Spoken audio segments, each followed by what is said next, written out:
కృష్ణగఢ్ రాజు ఉద్ధమ్ సింగ్ నిజానికి మంచివారు. కాని ఆయనకి చాలా పెద్ద చెడ్డ అలవాటు కూడా ఉంది. ఆయన కళాకారుల్ని సభకు పిలిచి వాళ్లని ఎగతాళి చేస్తూ ఉంటారు. ఇది ఎప్పుడు మొదలయ్యింది అంటే రాజా ఉద్ధమ్ సింగ్ 12-15 వయసున్నప్పుడు ఆయన ఒక తబలా వాయిద్యుడి తబలానాదం విన్నాడు. అతని తాళానికి తనని తాను ఆపుకోలేకపోయాడు. అక్కడే నాట్యం చేయడం మొదలుపెట్టాడు. కాని ఒక రాజకుమారుడు అందరి ముందు ఎలా నాట్యం చేయగలడు చెప్పండి?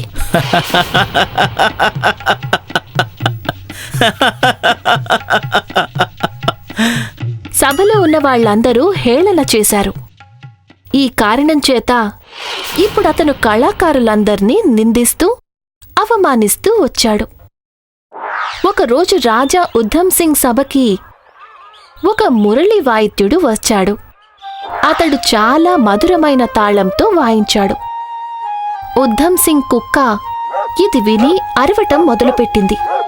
నిజానికి ఉద్ధమ్ సింగ్కి అతని మురళీనాదం నచ్చింది. కాని ఆయనకి ఉన్న అలవాటు మారలేదు. అది ఒక తాళమేనా? అసలు ఏమీ బాగోలేదు. క్షమించండి మహారాజా, నా సంగీతం నచ్చనందుకు నాకు చాలా బాధగా ఉంది మహారాజా. ఇక్కడి నుంచి వెళ్ళిపో. మళ్ళీ జీవితంలో ఇంకెప్పుడు ఇక్కడికి రావద్దు. పాపం ఆ మురళిని వాయించిన వ్యక్తి ముఖం మార్చుకుని సభ నుండి వెళ్ళిపోయాడు. కొన్ని నెలల తరువాత ఉద్ధమ్ సింగ్ సభకి లలిత్ అనే పేరుగల ఒక శిల్పకారుడు వచ్చాడు. లలిత్ చుట్టుపక్కల ఉన్న అన్ని దేశాల్లోనూ తన శిల్పాలకు ప్రసిద్ధి. నమస్కారం మహారాజా. నమస్కారం మహారాజా, ఈయన లలిత్ గారు, ప్రసిద్ధిగాంచిన శిల్పకారుడు. ఓ, మీ కళ గురించి మేము చాలా విన్నాము. మీరు నా గురించి మంచిగానే విన్నారు అని ఆశిస్తున్నాను. కానీ నేను నీ సమర్థతని పరీక్షించాలి అనుకుంటున్నాను. నువ్వు అచ్చం దానిలా ఉండే ఓ శిల్పాన్ని తయారు చేయగలవా చెప్పు.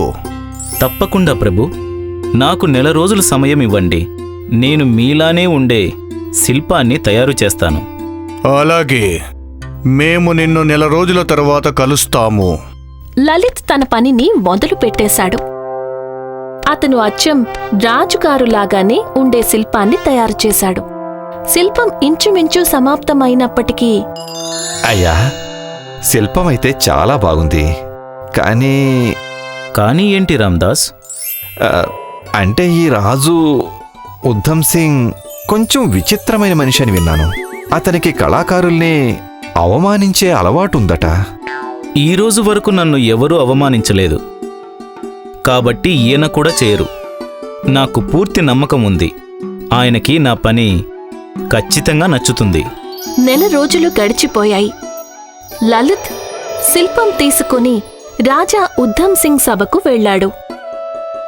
లలిత్ శిల్పం మీద పరదా తీశాడో లేదో సభలోని వాళ్లందరూ ఆశ్చర్యానికి గురయ్యారు. శిల్పం అచ్చం ఉద్ధమ్ సింగ్ లాగానే ఉంది. భలే, అచ్చం దానిలా ఉందే. రాజా ఉద్ధమ్ సింగ్కి కూడా శిల్పం చాలా బాగా నచ్చింది. కాని ఆయన అలవాటు శిల్పం అయితే చాలా బాగుంది, కానీ ఇది నాలా అయితే లేదు కదా. కానీ మహారాజా, ఇది కొంచెమైనా నాలా ఉండి ఉంటే అప్పుడు నా కుక్క దీన్ని ఖచ్చితంగా గుర్తుపట్టి ఉండేది. చూడు, మోతీ కొంచెం కూడా అరవనే లేదు. నువ్వు గనక నాలా కనిపించే శిల్పం చేసి దాన్ని నా మోతి కూడా గుర్తుపడితే అప్పుడు నేను నీకు 1000 బంగారు నాణాలు బహుమతిగా ఇస్తాను తెలుసా? లలిత్కి రాజు ఉద్దేశం అర్థమయ్యింది. క్షమించండి మహారాజా, బహుశా నేను ఏదో పొరపాటు చేసుంటాను. నాకు ఇంకొక రోజు గడివివ్వండి. నేను రేపు నా తప్పులన్నీ సరిదిద్దుకుంటాను. సరే, నేను రేపు శిల్పాన్ని మళ్ళీ పరీక్షిస్తాను. లలిత్ శిల్పాన్ని ఇంటికి తీసుకువచ్చాడు. ఇక అతను శిల్పం కాళ్ల దగ్గర మోతీకి బాగా ఇష్టమైన ఆహార పదార్థాన్ని పెట్టాడు. తర్వాత రోజు లలిత్ శిల్పానికి ముసుగు తీశాడో లేదో మోతీ అరుచుకుంటూ పరుగులు తీస్తూ ఆ శిల్పాన్ని నాకటం మొదలుపెట్టింది. రాజా ఉద్ధమ్ సింగ్కి అసలేవీ అర్థం కాలేదు. కాని లలిత్ తెలివితేటలు బాగా పనికొచ్చాయి. రాజా ఉద్ధమ్ సింగ్కి తను అన్న మాటలకి చాలా సిగ్గనిపించింది. కాని అతడు మాత్రం పాపం ఏం చేయగలడు? సరే, ఇప్పుడు ఇది ఇంచుమించు అచ్చం నాలానే కనిపిస్తుంది. మంత్రిగారు, లలిత్కి 1000 బంగారు నాణాలు ఇచ్చి పంపించండి. లలిత్కి 1000 బంగారు నాణాలు దక్కాయి. ఇంకా రాజా ఉద్ధమ్ సింగ్కి ఒక గుణపాఠం దక్కింది. తాడి తల తన్నేవాడు ఉంటే వాడి తల తన్నేవాడు ఖచ్చితంగా ఉంటాడు. హాయ్, నేనే షైనీ. మీరు నన్ను ఇలానే చూడాలనుకుంటే ఈ వీడియోని తప్పకుండా షేర్ చేయండి. ఈ ఛానల్ని కూడా సబ్స్క్రైబ్ చేయటం మర్చిపోకండి.